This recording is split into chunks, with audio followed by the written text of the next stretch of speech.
Hola, ¿qué tal, mi gente? You're here on the SoCal Sound, and you're watching another coveted SoCal Sound session. And while you're here, please consider subscribing, giving this video a like, and leaving a little comment. I'm Byron Gonzalez, and today I am honored to be welcoming in studio crooner, songwriter, and the band leader of an amazing band called Thee Sinseers. Right here, we got Joey Quiñones. So, man, thanks for having me. Amigo? Muy bien, muy bien. Un gusto de tenerte aquí. So happy to be here. Yeah, actually, it's been kind of a long time coming. Back in 2019, you guys were gonna play the Levitt, and I was like, I gotta have this band in, and it's hard to coordinate with a bunch of people. With 9 people, yeah. 9 foods for Mislos, yeah. So I'm sure, but now we have you, which is the important part, and I wish the band was here, but Yeah, we all have our different roles. So right now, everybody's doing their thing. I got to do this in my part, so just got to divide and conquer. Yeah, exactly. True. You got a lot of things to juggle too. Yeah. So Joey, thanks for coming here again. You're about to play a couple songs in there, but after we get to know a little bit more about Joey and who you are, just brass tacks, are you a coffee or tea person in the morning? Ooh, that's a good question.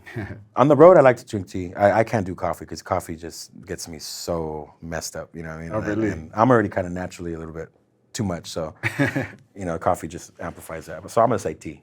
Cool. And are you a morning person or are you more of a night owl? Night owl, yeah. Night owl? This is really hard for me right now. I know it's like 11. Yeah, the musicians are the worst. But then, there's like some guys that's like they get up early, and that's how they get their stride in the day, But I'm more of like, let me sleep throughout the day. I'll deal with everything when everybody's asleep, in the night. Yeah. But that's cool. You work in the shadows. Yeah. Love the dark. Love my little cave. That's awesome.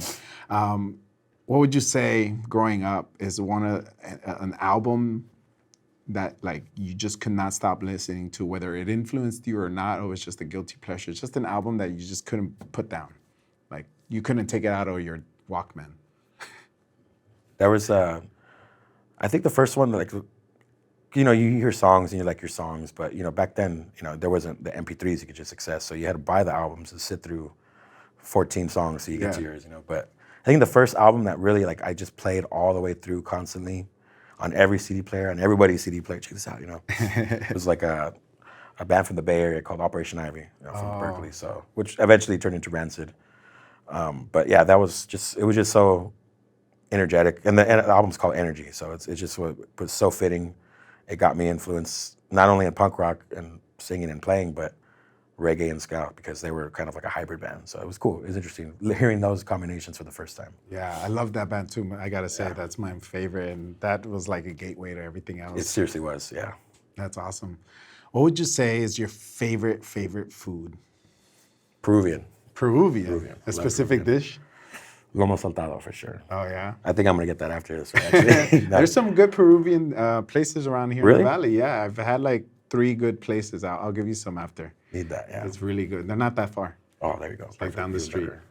Yeah, I've had it for the first time. My lady actually introduced it to me. She has a local restaurant by where her mom lives and stuff, and she was trying to explain it to me. I'm like, so it's seafood, not? And it's Peruvian, And it just blew my mind, and it's been like our one of our spots for sure. Nice, yeah, I love Peruvian. Do you have a favorite planet? Is that a thing for you? Do you like outer space? Interstellar. I consider myself an interstellar feller for sure. That's what we call it. But I like that. Yeah, definitely. The sun is definitely like my source of anything. But I get kind of like really. My sister was really into astrology, and she kind of like made a lot of sense of things, and it's kind of in a spooky way too. But she kind of like got me into that kind of sense of spiritualness, but also like science and all the things that kind of just tie together in a weird mythical kind of sense. So I definitely like seasons are more like weather and stuff like that is like definitely something that attracts me, because like yesterday, the other day was like the sky was so nice, and I was just like, damn, this is crazy. That's probably why I feel good right now. So I always get feelings from that stuff more than like planets and stars and stuff like that. Okay. Yeah. More of the weather and more just how things flow in the universe, I guess. Exactly. Yeah. Okay, that's cool. Are you much of a reader? Do you read? Yeah, I love reading. Mostly, but like autobiography stuff, or it's just like the so and so in the studio stories and stuff like that. Do you have a favorite? Yeah, right now I'm reading. It's a book. Jeff Emmerich, actually, he's the producer, engineer, or more the engineer during the Beatles era when they were kind of really, really experimental and really just kind of going for it. And they were making money for everybody, so everybody's just letting them go crazy. But it's a book called Here, There, Everywhere, Here, There, and Everywhere, and it's cool because a lot of these Beatles books, they protect the stories and the lore of them so much that you tend to hear a lot of the same stories. But this book is interesting because he's kind of telling it like how it is. It's like Paul came in this day like really bullying everybody, and Ringo just didn't care. He just was so real about it, and just and he had to manage and deal with all these egos at a most critical time. So it was cool to see that little different change up because I'm a huge Beatles fan and Beatles books, and those are the type of books I read. Just documentary type. Would it be worth a read to read a Thee Sinseers book? It'd be crazy. That needs like a movie. For sure. Is one of those coming of age, or coming of soul movies.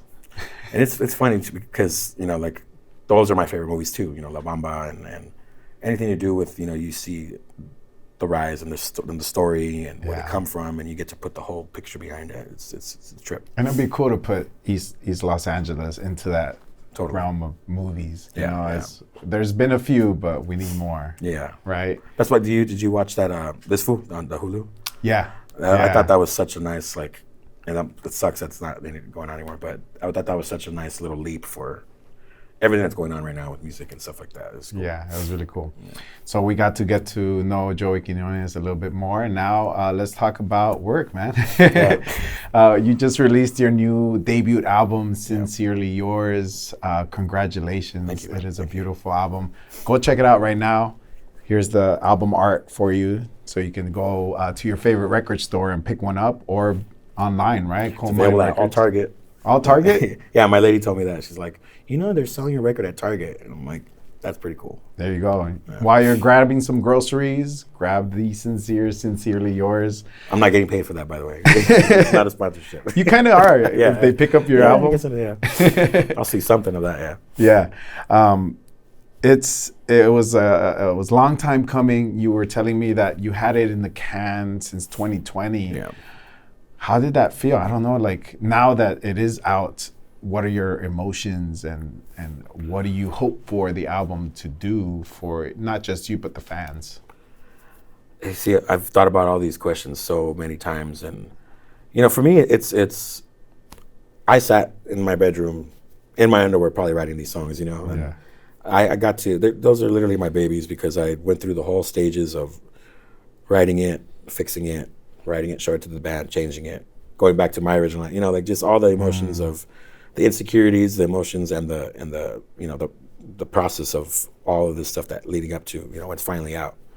And, when the pandemic happened, it just threw more of that curveball into it. And it seemed like, well, maybe it's not meant to be, and we didn't really know. Once that was it, we didn't force it. We didn't say like, well, let's just put it digital and, just have it. That wasn't ever an option. It was just like, when the time is right, this album's going to come out. We were so lucky that Coal Mine was and Penrose, that those labels were so like kind of patient with us, and they really believed in it because, coming from the town that we come from and, the background a lot of us come from, it's important for us to be able to do it proper and pay it respectfully to the people that came before us, all the influences, and especially our community. So I'm happy that it happened the way it did because it was supposed to happen that way, So, and I can't complain about that. But. Yeah, it's kind of hard. It's kind of crazy to think that it's your debut because you've been making music for the longest. You have your singles, and then to finally have this collection of new music to the audience that it's like, oh, we haven't heard it. We've been listening to your music for so long, and you gotten so popular just off a few releases. And we were so lucky in that because a lot of the guys in the band too were backing up and doing a lot of session work for I was writing for like Trish and a lot of the artists coming out of LA, and a lot of our band members were helping out when the Sacred Souls came in, helping them with horn stuff and arrangement stuff. So it was just like we were always kind of present because we were still working and still kind of, people still knew, us and what we were doing. So when the album came out, I was like, oh yeah, they have a record too. Huh? That's cool, it's cool. How many of these songs, even before it was recorded, like how many were in your back pocket, or did these like spur of the moment you just wrote them? On this record, some of them we've been like singing in bars. Me and Paco, my guitar player, used to sing a couple of these songs on the corner of Uptown Whittier, busking, just trying to like bust chops and like just build our sound, and I used to tell him, like, if we could get people to like not expecting to like dance or groove on their way to work to stop for a second and like forget about that, then that's good. Take that as like people like clapping in an audience. So we definitely had a lot of trial and error stuff and just kind of like building and really shedding the wood and getting better at what we do. So that time was critical because it really, there's a lot of bands, sometimes they get to a certain point so fast that they don't know how to do certain things or manage, a lot of situations. And I'm glad that everybody in our group is really seasoned in that and really respectful to that and always willing to, sit in a van for 9 hours. And then, all of these songs are about love and falling out of love and breaking hearts. Have you experienced a lot of that? Yeah. Are you, definitely. Is that where? It definitely does. Because especially, being a touring musician, let alone like, being the producer and the engineer and the writer, it's like every relation, when do you have time for me, So, finding somebody that's understanding of that and always, supportive of that is big thing for me to search for and come across and lose. And those experiences, they teach you some things and they make you understand how to feel certain things. So. I don't know if you can speak to the whole band, but you've been on tour for a long time. You go on tour all the time. You have this great knit of bandmates and friends. But when you're on tour, are you able to say who's the mom, who's the dad, who's the responsible one? Yeah. Everybody. What are you in that role? I'm kind of like the. I don't know. That's not for me to answer, maybe. Okay. But it is. Everybody has their roles. Everybody, I'm part of the group that stays up way too late. Yeah. So that's there's a couple of us that you just after the shows we're just so excited and so amped up from the crowd. It's like and just recapping all that throughout the day and just sitting in with a couple of the guys and just having those really intimate conversations late at night. Or it's really really cool things. But that we have the mom in the band, the dads, and I would say Bolillo is like the dad, or Chris, the bass player. He's the dad because he's the one. I know he stresses out a lot of us. I'm more like the fun uncle, like the one that will like take you to the concert and don't tell your mom, That's funny. But and everybody else is just a bunch of siblings, and a bunch of their kids, softball team running around. Yeah. Everything. That's funny. I know you just released this album, but are you always constantly writing? Is there already like something else in the works? Yeah, I think that was cool too. Like getting this album out, it just opened up like the possibility, and it just was like wiping a clean slate, So immediately after, literally when they shared the pre-order link, I was like writing songs like, oh, cool, I don't have to worry about that anymore. That's funny. And it happens at really scared times because you go through these moments of, that's it, I wrote all my songs, that's it. I don't know what to do anymore, but then all of a sudden something, you go on a tour with the band. We've been lucky enough to have been able to pick like our support acts for the tours. So, we're just always bringing bands that we like, bands that make sense, and, and some of our friends, So we did a tour with this band called the Charities. They're kind of from like Northern Cali, San Diego, back and forth. And I just, they're good friends and they have a good sound, great musicians, but shout out to the Charities. And I came home and just immediately started writing songs because it was just like, just not necessarily a different sound, but it was just inspiring in a way, just hearing something new and liking it, and coming home and like getting your pen out and your guitar. So it was, those things are what kind of fuel that at random times. Nice.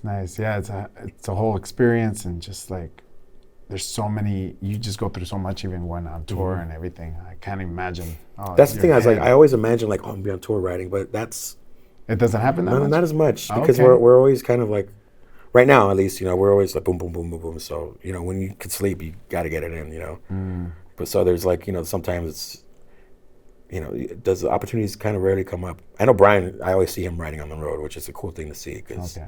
you see the evolution of stuff like that, and then you hear the Altons play it live, and it's just like wow. I remember he was in a pit stop station, a gas station, writing this. That's interesting. Yeah, and the Altons, they're also part of Thee Sinseers and with like a few members. And how does that dynamic work when on tour? I'm sure, I know you can't probably speak to them, but maybe just seeing Brian and Adriana, do you see that they get exhausted or? I don't think they get exhausted. I just like I've been in the back, stuffed in the van since I was 14. So that's like for me, like weirdly, like as soon as I get into the van, I knock out. It's that's the only way. It's like being cradled to sleep. But sometimes like it's hard being like in Adriana's position. She's the only girl with the exception of Caitlin. They're the only two girls around 9 other dudes who are just really over the top. So they have the thickest skin and they manage everything so cool and collective. It's cool. It's cool to see because they could easily be like, I don't need to deal with this.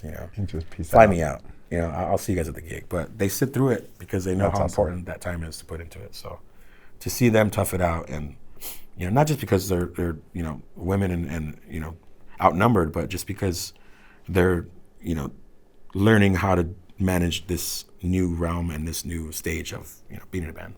It's cool to see. That's really cool. I'm always a person about titles. I like how titles come together. How did this title come together? Like, was it a no-brainer? Like, Sincerely Yours, that's what it's going to be from the get-go? Or was there an evolution to how you were going to title your debut album? I think it was just, it was naturally no-brainer sense, but at the same time, I can't stress how much it felt like it was never going to happen, So, a lot of the songs kind of like I try to do a lot of titles engaging, like for you, take a chance on me, just like very personal. And Sincerely Yours was just like, it just felt like we went through all this, and this is our story, it's our love letter, and it's it's for you guys, and it's like Sincerely Yours, us, So it was just it just fit. We had the song. I think the song was written first, Sincerely Yours, and then the band name came as The Sinseers, and then so it was just when there was every opportunity to do a tour or a record, it was a no-brainer to use that first. Oh, that's cool. Yeah. That's cool. That's awesome, man. Well, let's get you in there, get you on the piano. Yes. Thank you so much for coming by all the way Appreciate to you, Northridge, man. Yeah, always good to see you. Yeah, likewise. I hope I get to see you on tour. They're about to go on tour, hit a bunch of cities, so they're coming to a city near you. And go grab Sincerely Yours. Joey Quiñones, thank you again. Appreciate you, man. Can you give a little, entice the audience to stick around? What songs are you going to perform for them right now? I'm gonna do all the sad, cheesy. No, I'm gonna do a couple songs, from the record that we've been playing for a minute, and we're excited for you guys to hear this intimate version of it because that's, it's kind of like where the process starts, and you're able to hear the record and hear the full picture of it. But doing something like this is kind of, it's my jam because I love doing that stuff. But what's his name? Our 45, our I guess somewhat our most popular song, and just another original song, a newer song that I've been writing and working in. I've always kind of played around with, and given an opportunity, I'm going to try it. I'm going to do it, So Perfect. There you go. Joey Quiñones from Thee Sinseers, here for you on the SoCal Sound. Thank you for watching.